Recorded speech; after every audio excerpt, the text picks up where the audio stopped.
Mandi grabs them and she puts them on top of a wedding cake. Boink. And then she smiles, another held prisoner in a cake, and Timmy says, "Guys, quick! I wish for a giant laser to totally zap Mandi!" they hold up their wands and they give him a little tiny laser because they're tiny. So he zaps Mandi, the beam bounces off of her head, and then he says, there we go. It's the magic of cartoons, okay. And then Poof floats over and Cosmo says, "At least we still sound funny!" alright. And then now, Mandi drags Mark over to a minister, voiced by me. And I say, do you, Mandi, take Mark to me? And she says, "I do! And do you, Mark, take me as your queen?" and all these guns get pointed at Mark, and Mark is held hostage. And Mark says, Kinda. and the minister says, okay, I now pronounce you king and queen. Bye! And he takes off. So when the minister's gone, and Mark says, What just happened? and Timmy says, "You're married!" and he takes a big wedding picture of them, and the flashbulb fills the screen, and we wipe to the wedding processional walking out of the big palace there, and we hear Mandi laughing. We hear her laughing maniacally. At last I am queen. I finally have the power to rule Yugopatamia. And Mark says, As well as a hunky husband, who you love and adore. Right? Troy, lock these two in the tower while I form their plan to man Yugopatamia and to attack Earth. so she's going to attack Earth, and the droids surround Mark and Timmy, and they grab them, and Timmy says, What the? You've been lying on the stars so you can take over his planet and rule his people with an iron fist? and she says, she laughs, and she glows with energy, and suddenly this suit of space armor comes on her hands, clink, clink, her boots, clink, clink. She gets this giant suit of armor on, and we pull out, and we see her reveal with these giant guns on her back, and she says, Does this answer your question? so Mark and Timmy are being dragged away by the droids, and Mark says, Wow! That's sort of hot. Timmy says, No, it's not. we then cut to Earth, where Mom and Dad are watching their son, who they think is their son Timmy, in the garbage bucket.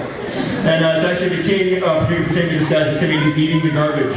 And he pulls out some garbage and he starts eating it, and Dad says, son, your mother and I are worried about your, how shall I say this, subtly disgusting behavior. so the king grabs some more garbage and he says, I had no idea life on your planet was so rich. No wonder your son is such a prized warrior. and Timmy told Mark's dad, if you ever get in trouble, to say, I didn't do it. So he looks up at his parents, and they're staring at him, and he says, I didn't do it.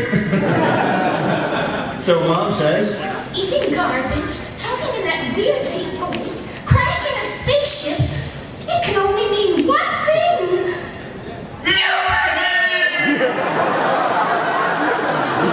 we cut back to Yugopatamia, and we push into this giant jail tower. Mark and Timmy are being held prisoner, and the lock is put on the bars. Timmy looks out the window, we pan down, there's no way of escape. It's really high, we pan down there, and then Timmy turns to Mark and says, We gotta find a way down from here to stop Mandi from taking over your planet and attacking mine. Oh, this is like so not the honeymoon I imagined.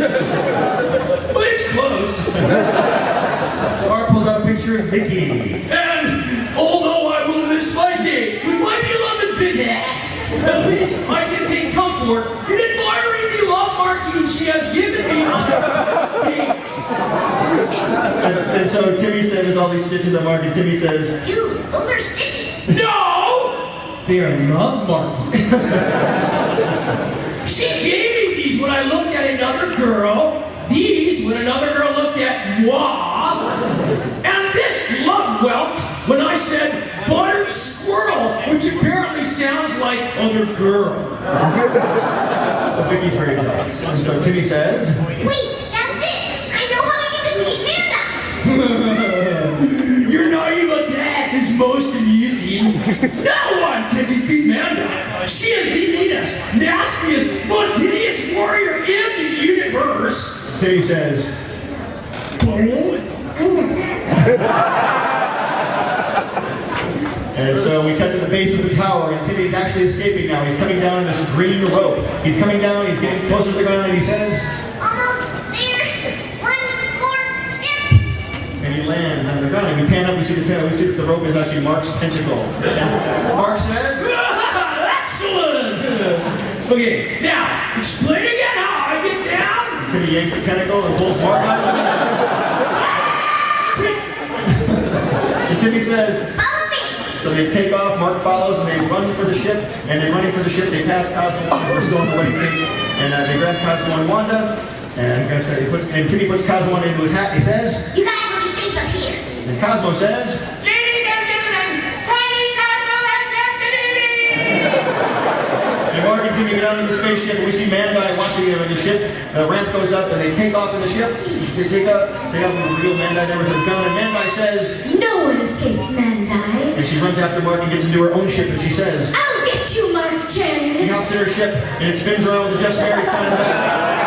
And they take off, and Mandai takes off after Timmy and Mark, and it's a space chase now. So we have Mark's ship, and being followed by Mandai's ship. Mandai's like a scorpion ship, and her little tail comes out and shoots a beam at them. Come on, and Timmy moves the ship, he turns the wheel, arcs away, and the beam passes them, and Cosmo yells to Timmy,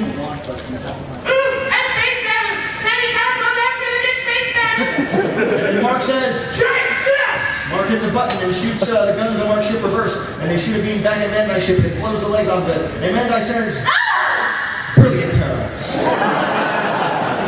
Mandai's ship is rocked, and she goes spinning out in outer space, and she's out of control. Mark and Timmy go to Earth, and they land next to Timmy's house in Dimsdale behind the trees. Perfect. We're in time for your really gross game of fish. And he spins Mark's little fake fire, and Mark turns into Justin Jake Ashton, Louis T. Dream with 3 first names. And Mark says, Let us go with haste. She will be more angry if we are late. and Timmy says, In that case, let's wait. and then we come back to Timmy's parents reading, and the king walks by them. The king is so disguised as Timmy, and so Timmy the king says, Now I need to head out into your atmosphere to converse with other humanoids. he goes to the door, he looks at mom and dad, are staring at him, he says, I didn't do it. and he walks outside, and Timmy's mom says, He's really starting to frighten me. Nonsense, honey. He's still our son, no matter how odd and terrifying his transformation into adulthood is. and so they run, and he grabs their friend, dad runs over to the door, and he pounds boards over the door, stay for his son, and he runs off and grabs an armor, and they both push up against the door, and mom and dad look out the window, and they see 2 Timmys meet each other, and mom says,